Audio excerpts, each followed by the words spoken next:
आदरणीय सभापति जी, भ्रष्टाचार के खिलाफ जो हमारी लड़ाई है उसको हमें कई स्तरों पर नीचे ले जाना पड़ेगा और इसलिए चाहे पंचायत हो, नगरपालिका हो, महानगरपालिका हो, तहसील पंचायतें हो, जिला परिषद हो, ये सारी इकाइयों में एक ही मिशन के साथ भ्रष्टाचार से मुक्ति का राज्य अगर बीड़ा उठाएंगे तो हम बहुत तेजी से देश के सामान्य मानवी को जो भ्रष्टाचार से जूझना पड़ता है उससे मुक्ति दिला सकते हैं। आदरणीय सभापति जी, समय की मांग है कि हमारे यहाँ एफिशिएंसी अब होती है चलती है का जमाना चला गया है। 21वीं सदी में भारत को अगर भारत की सदी के रूप में अपने आप को प्रस्थापित करना है तो हमारे गवर्नेंस के मॉडल में, हमारे डिलीवरी के मॉडल में, हमारे निर्णय प्रक्रिया के मॉडल में एफिशिएंसी बहुत अनिवार्य है। मैं आशा करता हूँ कि सर्विस की स्पीड बढ़ाने में, निर्णयों की स्पीड बढ़ाने में एफिशिएंसी की दिशा में काम होगा और जब इस प्रकार से काम होते हैं तो ट्रांसपेरेंसी भी आती है, इफ्स एंड बर्ड्स भी नहीं रहते हैं और सामान्य मानवीय के हकों की रक्षा भी होती है और ईज ऑफ लिविंग इसका एहसास हर नागरिक कर सकता है।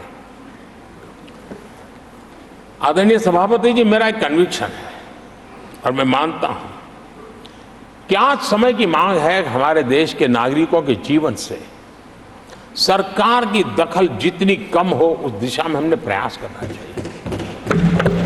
रोजमर्रा की जिंदगी में सरकार सरकार सरकार, अब हम उस दिशा में जा रहे हैं। तब हाँ, जिनको सरकार की जरूरत है, जिनके जीवन में सरकार की उपयोगिता आवश्यकता है, उनके जीवन में सरकार का अभाव नहीं होना चाहिए।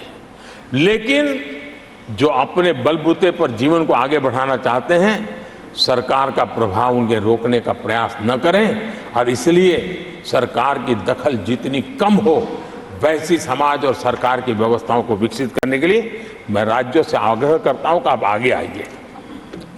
आदरणीय सभापति जी, क्लाइमेट चेंज के कारण प्राकृतिक आपदाओं की स्थिति बढ़ती जा रही है और वो किसी को एक कोने में करने वाला काम नहीं होता है। हमने सामूहिक रूप से मिलकर के काम करना होगा। राज्यों ने अपने सामर्थ्य बढ़ाना होगा ताकि प्राकृतिक आपदाओं को हम पूरा, पीने के पानी की व्यवस्था वो भी उतना ही महत्व देना होगा, सामान्य मानवीय को आरोग्य की सेवा वो भी उतना ही महत्व देना होगा। और मैं मानता हूं कि हमारे राज्यों में राजनीतिक इच्छा शक्ति के साथ इन मूलभूत कामों की दिशा में हमारे राज्य जरूर जुड़ेंगे। आदरणीय सभापति जी, ये दशक और ये सदी भारत की सदी है,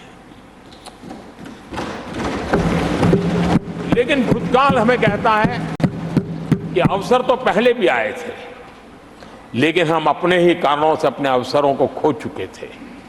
अब हमें अवसर खोने की गलती नहीं करनी है।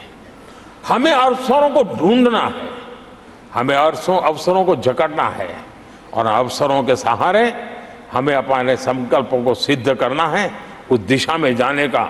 इससे बड़ा कोई समय नहीं हो सकता है जो समय आज भारत के पास है।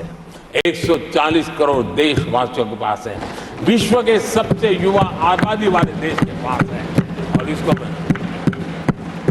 जो देश हमारे साथ आजाद हुए थे वो हमसे आगे निकल चुके हैं, बहुत तेजी से आगे निकल चुके हैं। हम नहीं पहुंच पाए, हमें इस स्थिति को बदलना है और इस संकल्प को लेकर के हमें जिन देशों ने 80 के दशक में रिफॉर्म्स किए, वे आज बहुत तेजी से एक विकसित देश के रूप में खड़े हो गए हैं। हमें रिफॉर्म्स को बुरा मानने की जरूरत नहीं है, रिफॉर्म से कतराने की जरूरत नहीं है और रिफॉर्म करते हैं तो खुद की सत्ता चली जाएगी ऐसे भयभीत रहने की जरूरत नहीं है। सत्ता को हथियार रखने की कोई आवश्यकता नहीं है। जितनी भागीदारी बढ़ेगी, जितने निर्णय की शक्ति सामान्य मानवीय के हाथ जाएगी, मैं समझता हूं हम भी, भले हम शायद लेट हुए हो, लेकिन हम उस आकांक्षाओं को पूर्ण करने में उस गति को प्राप्त कर सकते हैं और हम अपने संकल्पों की सिद्धि कर सकते हैं। आदरणीय सभापति जी, विकसित भारत का मिशन ये किसी व्यक्ति का मिशन नहीं है, 140 करोड़ देशवासियों का है। किसी एक सरकार का मिशन नहीं है, देश की सभी सरकारी इकाइयों का मिशन है। और हम एक सूत्र में, एक संकल्प के साथ मिलकर के चलेंगे तो हम इन सपनों को साकार कर पाएंगे, ऐसा हमारा पक्का विश्वास है। आदरणीय सभापति जी, मैं विश्व मंच पर जाता हूं, विश्व के अनेक लोगों से मिलता रहता हूं और मैं आज अनुभव कर रहा हूं कि पूरा विश्व निवेश के लिए तैयार है और भारत उनकी पहली पसंद है। हमारे राज्यों में निवेश आने वाला, उसका पहला द्वार तो राज्य ही होता है। अगर राज्य जितना ज्यादा इस अवसर को जुटाएंगे, मैं इसको मानता हूं उस राज्य का भी विकास होगा। आदरणीय सभापति जी, जिन जिन बातों को हमारे माननीय सदस्यों ने उठाया था, उन सबको संकलित रूप में जानकारी देने का मैंने प्रयास किया है। और आदरणीय राष्ट्रपति महोदय ने जो अभिभाषण दिया, जो हमारे लिए दिशा निर्देश दिए हैं और देश के सामान्य मानवी के अंदर जो उन्होंने विश्वास पैदा किया है, इसके लिए मेरी तरफ से भी और इस सदन की तरफ से भी मैं राष्ट्रपति जी का हृदय से बहुत बहुत आभार व्यक्त करते हुए मेरी वाणी को विराम देता हूं। बहुत बहुत धन्यवाद।